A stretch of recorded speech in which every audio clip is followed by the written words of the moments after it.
konuşmaları, video gösterimi, müzik dinletisi, kapanış.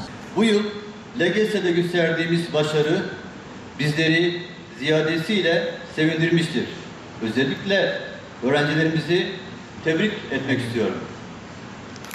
Gözlerinizden öpüyorum. Bu başarıda büyük payı olan öğretmenlerimize, okul yöneticilerimize teşekkür ediyorum. Elbette velilerimiz öğrencilerimizle birlikte bu maratona koştular. Anlıyoruz ki başarı aslında bir takım ruhudur, takım çalışmasının sonucudur. Bütün öğrencilerimiz bizim için değerlidir. Çeşitli okul türlerine yerleşecek olan bütün öğrencilerimize en iyi imkan ve ortamları oluşturarak onları yetiştirmek ve hayat hazırlamak bizim görevimiz ve sorumluluğumuz dahilindedir. Kaybedeceğimiz tek bir öğrencimiz yoktur. Bunun bilinmesi bizim açımızdan önemlidir. Pandeminin yarattığı hasarı gidermekte kararlıyız. Okullarımız bu yaz döneminde öğrencilere yönelik çeşitli programlar uyguluyor. Dünyada ülkeler arasında amansız bir yarış var, rekabet var. Dünya üzerinde ülke olarak varlığınızı korumanız ve insanlarınıza gelecek vaat etmeniz için güçlü olmanız lazım. Ülkelerin gücü de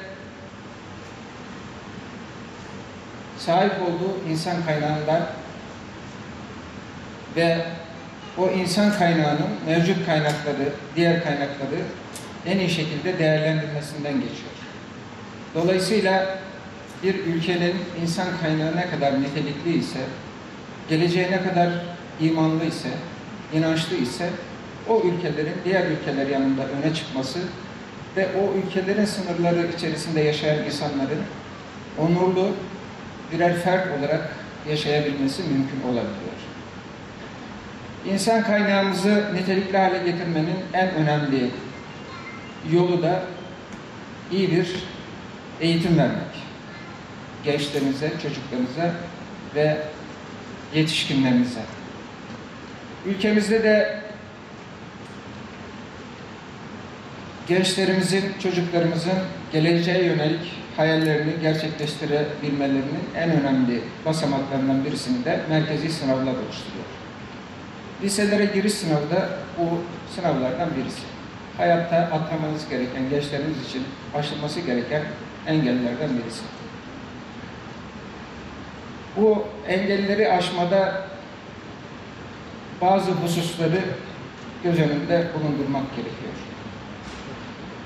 Sevgili öğrencilerimiz, insanın hayatta başarılı olması için ilk önce bir hedefe sahip olması lazım. Hedefimiz nedir? Hayattaki amacımız nedir? Bunu iyi belirlememiz lazım ki o hedefe doğru yürüyebilme azmine, sabrına sahip olalım. Biraz önce ifade ettiğim husus, onurlu bir yaşam için, şerefli bir milletin, onurlu bir ferdi olabilmek için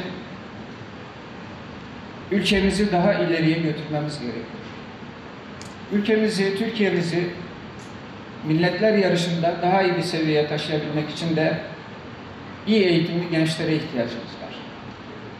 Bu gençlerimiz hem eğitimli olacak hem de Türkiye'nin geleceğine yürekten inanacaklar ve geleceğin Türkiye'sinde kendilerini çok önemli bir role sahip olabilecekleri şuurunda kendilerini hissedecekler. Eğer biz belirlemiş olduğumuz hedeflere hem kendi açımızdan hem de ailemiz için, ülkemize yararlı olmak için belirlemiş olduğumuz hedeflerimize azim ve sabırla çalışarak varma yolunda emek sergilersek bunun semeresini mutlaka alacağız. İşte burada bulunan gençlerimiz liselere giriş sınavında bu azim ve sabırla çalışmanın meyvesini almış olan gençler olarak bizlerle birlikteler. Hem ilimizin yüzünü ağartan hem de Türkiye'mizin geleceğine umut veren bir ışık olan gençlerimizi canı gönülden tebrik ediyorum. Ülkemizi her alanda ileriye taşıyabilecek olan eğilimcimiz gençlerimizde. Mehmet Yasin.